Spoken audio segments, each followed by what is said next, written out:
May 3rd, 1945. British soldiers capture a 25-year-old woman cycling through Hamburg. They had no idea they'd just arrested one of the most feared figures in Nazi Germany. Her name was Dorothea Binz, and the prisoners of Ravensbrück concentration camp knew her as something far worse than a guard. The story of Dorothea Binz isn't just about one woman's cruelty, it's about how an ordinary German teenager transformed into someone prisoners called the Beast.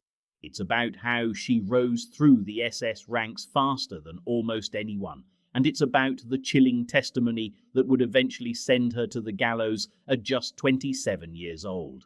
What made Dorothea Binz different wasn't just her violence, it was her enthusiasm for it. But before we dive into this dark chapter of history, if you appreciate the research that goes into uncovering these untold stories, please subscribe to support the channel.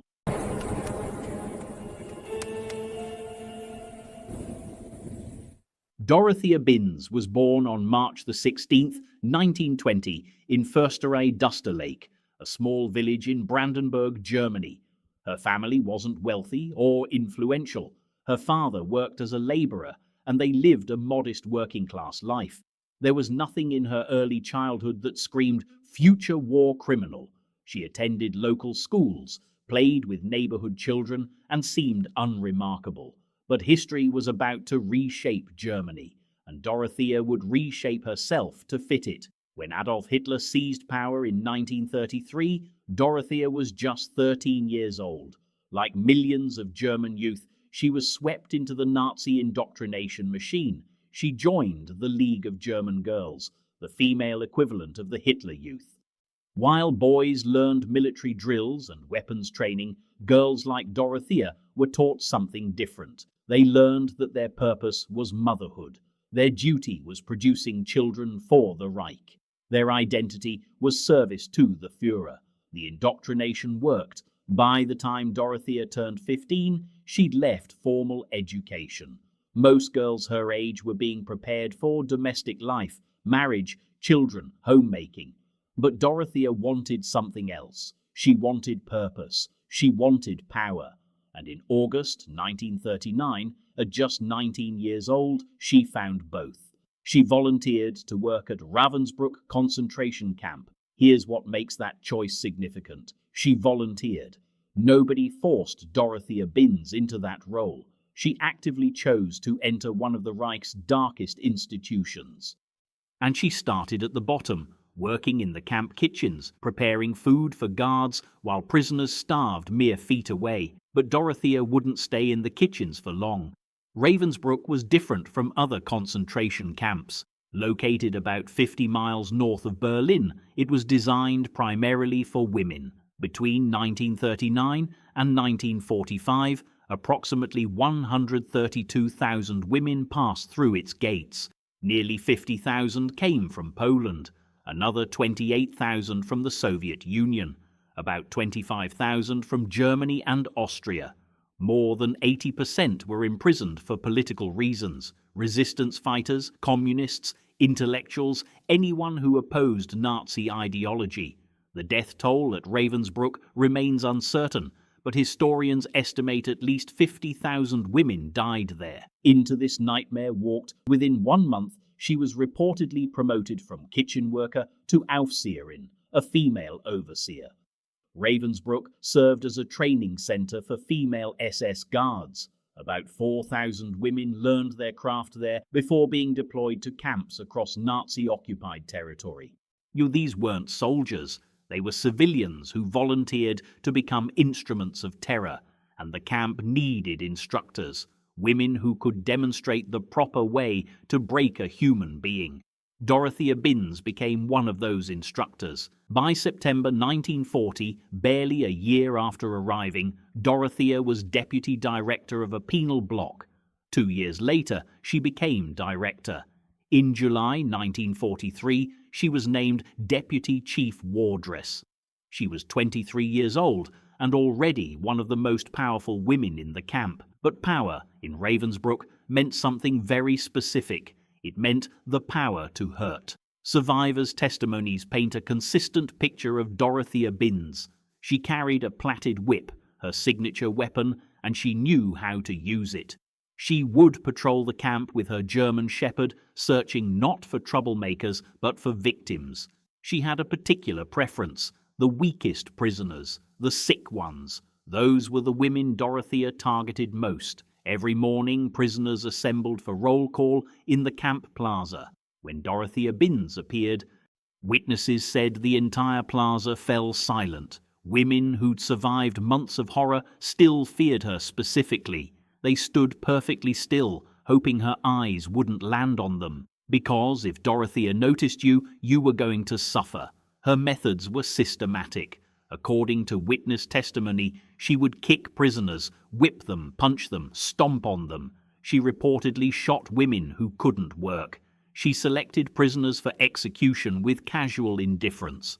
Former inmates testified that she displayed an unyielding appetite for violence.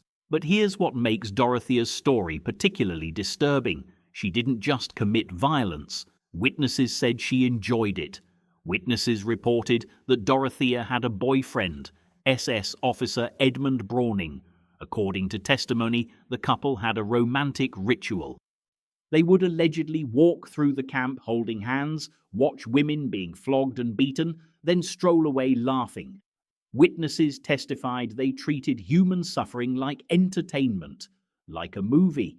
They reportedly lived together in a house outside the camp walls, and inside those walls they performed their own twisted version of courtship. As an instructor, Dorothea reportedly taught new female guards the camp's philosophy. According to testimony, she didn't just demonstrate techniques, she instilled ideology. She allegedly taught them that prisoners weren't human. By early 1945, Nazi Germany was collapsing. The Soviet Red Army was advancing from the east. The Western Allies were closing in from the west, and the SS knew their crimes would soon be exposed. At Ravensbrück, they began destroying evidence. Documents were burned. Some prisoners were forced on death marches toward camps deeper in German territory. Others were simply abandoned. When Soviet forces liberated Ravensbrück in late April 1945, they found approximately 3,500 malnourished prisoners left to die without food or medical care. The camp's true horror became undeniable, and people like Dorothea Binz knew exactly what was coming. They'd be held accountable, they'd face justice, they'd hang. Dorothea made her choice. Rather than face capture, she tried to escape. On May 3rd, 1945, just days after the war ended in Europe, she was spotted cycling desperately through Hamburg. British soldiers recognized her and arrested her immediately. She was 25 years old. Her career of terror had lasted less than 6 years, but the suffering she'd caused would echo for generations. She was taken to a prisoner of war camp in Recklinghausen for interrogation. Then she was transferred to face trial. The Hamburg-Ravensbrück trials began on December 5, 1946. Dorothea Binz was defendant number 10. The trial lasted until February 3, 1947. The evidence against her was overwhelming. Survivor after survivor took the stand. They described Dorothea's whip, her dog, her selections, her laughter. The prosecution presented testimony that painted a picture of sustained, enthusiastic cruelty. Dorothea's defense was minimal. She claimed she was just following orders. She insisted she'd been kind to prisoners whenever possible. The evidence suggested otherwise. The tribunal found her guilty of war crimes and crimes against humanity. The sentence was death by hanging. Dorothea was 26 years old when the verdict was read. She would be 27 when it was carried out. On May 2nd, 1947, at Hamon Prison, British executioner Albert Pierrepoint prepared the gallows. Dorothea was brought to the execution chamber. Pierrepoint later described the execution in his memoirs. He noted that Dorothea remained composed as he adjusted the noose. A black hood was placed over her head. She was positioned over the trap door marked with chalk. Pierrepoint pulled the lever. Within seconds, Dorothea Binz was dead. The beast of Ravensbrück had been silenced, but her story doesn't end with her execution, because Dorothea Binz represents something larger than one woman's cruelty. She represents the ordinary people who became extraordinary monsters when given power in an evil system. She wasn't a psychopath born without empathy. She was a working-class teenager who volunteered for brutality and discovered she had a talent for it. Historians still debate how someone like Dorothea Binz emerges. Was it the indoctrination of the League of German Girls? Was it Nazi ideology? Was it simply the corrupting nature of absolute power over helpless victims? The answer is probably all three. Dorothea grew up in a society that taught her some lives had value and others didn't. That following orders absolved personal responsibility. That cruelty could be duty, and she wasn't alone. Ravensbrück employed about 150 female SS guards, and many exhibited similar brutality. Women like Hermine Braunsteiner, who trained at Ravensbrück before going to Majdanek, where she stomped prisoners to death with her steel-toed boots and earned the nickname The Mare. Women like Irma Gracie, who was executed at just 22 for crimes at multiple camps. These weren't aberrations, they were products of their system. Survivors of Ravensbrück carried their trauma for decades. Many couldn't speak about their experiences for years. When they finally did, their testimonies revealed the full scope of what Dorothea and others had done.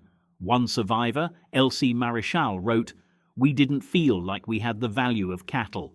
You worked and you simply died." That was the world Dorothea helped create. Today, Ravensbrück is a memorial and museum. Visitors can walk the grounds where 132,000 women suffered. They can see the roll call plaza where prisoners stood in terror of guards like Dorothea. They can visit the crematorium where bodies were disposed of. The site serves as a reminder, not just of Nazi crimes, but of how ordinary people can become perpetrators when society enables evil. Dorothea Binz's execution was just. Nobody disputes that. But her story raises uncomfortable questions. How many Dorotheas exist in every society, waiting for the right circumstances to reveal themselves? How do we prevent systems that turn teenagers into torturers? How do we ensure following orders is never accepted as justification for atrocity? Dorothea Binz was executed on May 2, 1947. She was buried in an unmarked grave. No memorial honors her. History remembers her only as a cautionary tale, proof that evil doesn't require monsters, just ordinary people in extraordinary circumstances who make terrible choices. The women she tortured and killed deserve to be remembered. Their stories deserve to be told, and people like Dorothea Binz deserve to be understood, not to excuse them, but to prevent them. The Beast of Ravensbrück died at 27, but the lessons of her life remain. Power corrupts. Ideology can justify anything. And the capacity for cruelty exists in more people than we'd like to believe. Dorothea Binz wasn't born evil. She was made evil. And that might be the most terrifying truth of all. Thank you for watching this episode of Darkroom Archive. If you want to continue learning about the untold stories of history, please subscribe and turn on notifications. These stories matter. These victims deserve to be remembered, and understanding how people like Dorothea Binz emerge helps us prevent future atrocities. I'll see you in the next video.